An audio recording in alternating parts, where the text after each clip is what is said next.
Chicken Rocky अपने नए अंडे को अपनी माँ की एक बहादुरी की कहानी सुना रहा है, जिसमें उसकी माँ जिंजर ने एक चिकन फार्म की मालकिन ट्वीडी को हराकर खुद को और सारी मुर्गियों को उस फार्म से आज़ाद करवाया था। जिंजर वहां आकर रॉकी से यह कहानी सुनाने से मना करती है क्योंकि अंडे से अभी बच्चा बाहर भी नहीं आया है। चिकन्स उस फार्म से आज़ाद होकर एक आइलैंड पर आकर अपने परिवार के साथ खुशी खुशी रह रहे हैं जो इंसानों से काफ़ी दूर और एकांत में है। जिंजर रॉकी को दीवार पर लगे उनकी पास्ट लाइफ के बहादुरी के पोस्टर हटाने को कहती है। जिंजर नहीं चाहती कि उनके आने वाले इस बच्चे को उस फार्म के बारे पता चले। अंडे से चूजा बाहर निकलता है और वह लोग उसका नाम मॉली रखते हैं। मॉली धीरे धीरे बड़ी हो रही है, चारों तरफ खुशी का माहौल है, सभी चिकन्स बहुत खुश हैं। दो चूहे नीक और फैचर उनकी मदद के लिए जरूरी सामान नदी के पार से उनको लाकर देते रहते हैं। एक दिन मॉली पेड़ के ऊपर चढ़कर आइलैंड के दूसरी तरफ की दुनिया देखती है और उसके मन में वहां जाने की उत्सुकता पैदा होती है, लेकिन उसके माँ बाप उसे वहां न जाने को बोलते हैं। एक दिन उनके जंगल की तरफ कुछ लोग पेड़ों को काटते दिखते हैं और वो लोग वहां सड़क बना रहे हैं। चिकन्स को उस रोड से चिकन फार्म की कुछ गाड़ियां गुजरती दिखती है। चिकन्स अपने गांव को पेड़ों की पत्तियों से ढकते हैं ताकि इंसान उन्हें देख ना पाए। लेकिन मॉली एक दिन चिकन फार्म का एक ट्रक देखती है जिस पर एक बकेट में हैप्पी चिकन बना हुआ है और वह भी उस ट्रक और हैप्पी बकेट में बैठना चाहती है।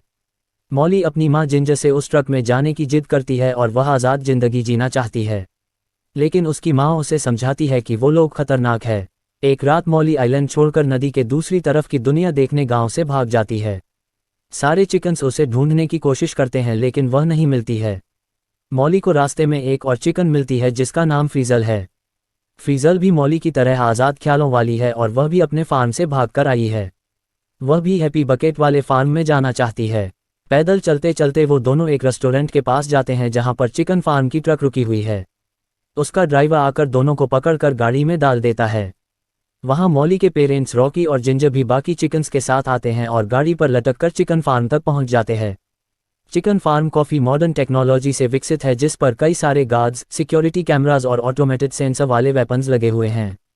ट्रक में लाए गए नए चिकन्स को सारी सिक्योरिटी प्रोसेस के बाद एक कन्वेयर के द्वारा आगे ले जाया जाता है और उनके गले में एक बेल्ट पहनाया जाता है, लेकिन मॉली और फ्रीजल कन्वेयर से कूदकर बेल्ट पहनने से बच जाते हैं।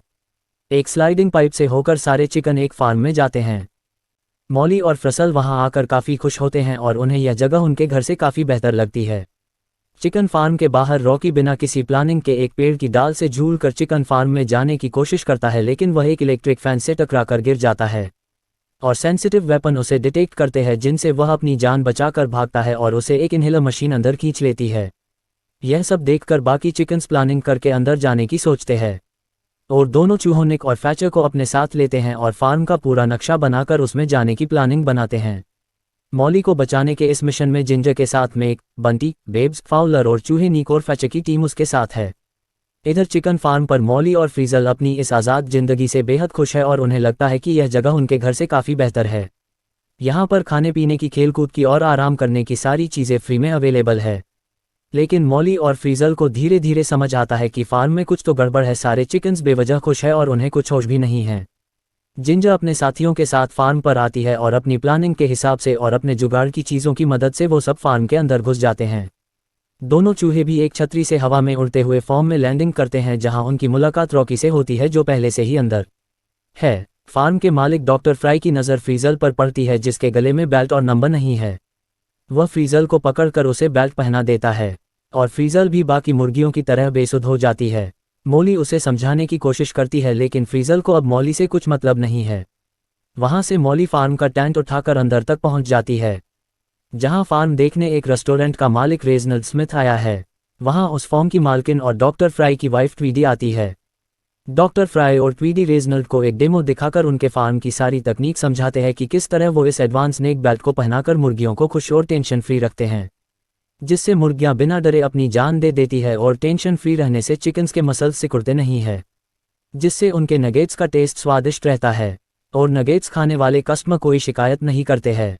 जिंजर को अपनी बेटी वहां पर मिल जाती है और वो भी यह बातचीत सुन लेते हैं। ट्वीडी जिंजर को देख लेती है और उसे पकड़ लेती है। वह उसे पहचान जाती है कि यह वही मुर्गी है जिसने उसके पुराने फॉर्म से सारी मुर्गियों को आज़ाद करके भगाया था। ट्वीडी जिंजर को नेक बेल्ट पहना देती है। नीक और फैचर और एक एग्जॉस्ट फैन की मदद से रॉकी ट्वीडी के मुंह पर कूदता है। रॉकी उन्हें उलझाए रखता है। तब मॉली जिंजर को वहां से छुड़ा ले जाती है और सारे वहां से बचकर भागते हैं। निक और फैचर भी वहां आ जाते हैं। भागते हुए वो सब लोग एक मक्के के साइलों में गिर जाते हैं। रॉकी भी वहां आ जाता है और वह सोचता है कि वह अंदर कूदकर उनकी मदद करेगा और वह भी साइलों में कूद जाता है। लेकिन लगता है साइलों से निकलना आसान नहीं है और सब वहां फंस गए हैं। एक गार्ड आकर ट्वीडी को बताता है कि सारे चिकन्स एक साइलों में फंस गए हैं। साइलों खाली करने के लिए उसे ऑन कर दिया जाता है। साइलों को खाली होता देख चिकन्स अपने साथ लाए एक रॉकेट को एक लेंस की मदद से जलाते हैं और रॉकेट जलने से सारी मक्की पॉपकॉर्न बनकर ऊपर उठती है और सारे चिकन्स बाहर निकल आते हैं।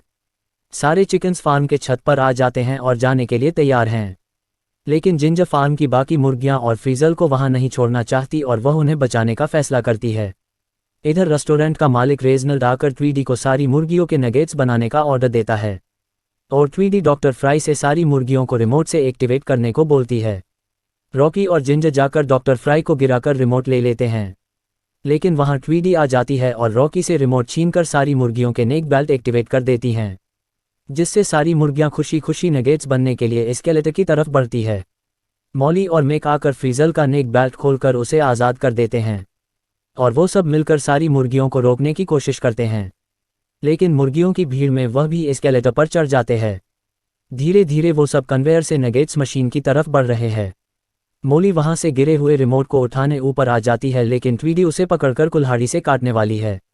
लेकिन रॉकी आकर मॉली को बचा लेता है और रिमोट से नेक बेल्ट डीएक्टिवेट कर देता है, जिससे सारी मुर्गियां वापस मुड़ जाती हैं।